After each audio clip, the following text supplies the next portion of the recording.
Баршаңызға сәлем бердім. Сіздермен Олжалғас. Бүгін сіздермен бірге төс шериатик, яғни хрустящий баклажан салатын жасап көрсетпекшімін. Каналыма тіркеліп қоңыраушаны басып қойыңыз. Күнделікті менің жаңа видеоларым сіздерге шығып тұрады. Ал бисмилля деп бастаймыз. Баклажандарды ең әуелі жақсылап жуып аламыз. Осындай дока етіп, яғни думалақ етіп, средний көлемде осылай турап шығасыздар. Баклажандар қатты үлкен болғаны жақсы емес, осындай средний көлемдегі ұзыны әдемі болып келеді. Енді кезекті с0 отборный көлемінде 2 жұмыртқаны шағып, үстіне жарты шай қасықтан кішкене көбірек етіп тұз саламыз. Егер де сіздер кішкене тұзды болғандарыңыз қаласаңыздар, 1 шай қасық қосыңыздар. Тұзы аз болып қалмасын, себебі тәмсіз болып қалады. Енді кезекте баклажандарды бірінші жұмыртқаға саламыз, одан кейін корейский сухарикиге ауната отырып қуырып алатын боламыз. Осы процесс кезде газды қосып, сковородкаларымызға майды құйып қыздыра беріңіздер. Яғни қатты қызып кетпесін, қатты қызыған майда көпіртеніп кетеді, ал жай отта бұл баклажандар өзінің бойына майды сіңіріп алады. Сол себепті средний огоньда, яғни отта пісіріп алғандарыңыз дұрыс. Бізде май ысыды, май ысығанын осындай қолының көмегімен байқаймыз. Содан 5-6 штук сала отырып, алтын түсті етіп, қып-қызыл қылып пісіріп аласыздар. Сары қызыл болсын, қатты күйіп кетпесін. Осы светтегі піскен баклажандар дастарханда өте әдемі көрінеді. Сосын тарелкаға салфетка қойдым.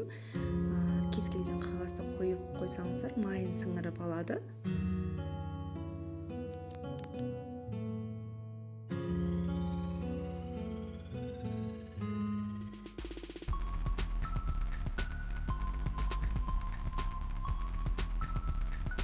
Барлығын алтын түстес етіп, бір текст етіп қуыруға тырысыңыздар.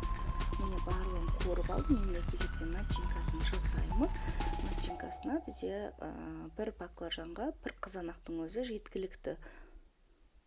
Қызанақтар средний көлемінде болған тиіс, осындай долго етіп турайсыздар. Думалақ етіп турап алып, егер де қызанақтарыңыз үлкен көлемде болатын болса, осылай турап та қойсаңыздар болады 2 бөліп.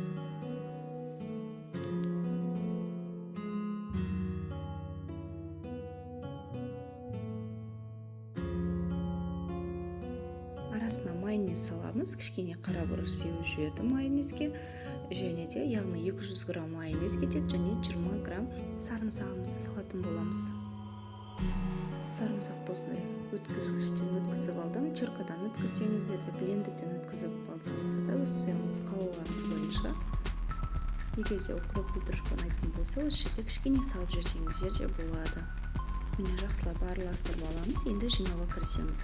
Бірінші кезекте баклажанымызды аламыз. Ортасына майонезді қоспамызды саламыз. Оның үстіне дөңгелек тәріздес қызанағымызды саламыз. Және майонез, және баклажан.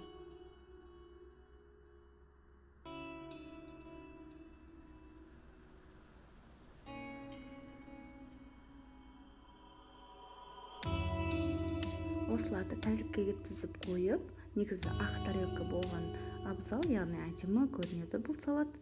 Үстін рукколамен немесе мен сияқты бальзам тұздығымен әдемдеп қойсаңыздар өте әдемі болып келеді. Пайдаланыңызға жарасын, ас болсын. Жасап көрулеріңізге кеңес беремін. Каналыма тіркеліп, лайк, комментарий жазуды ұмытпаңыздар. Сіздермен Олжалғас.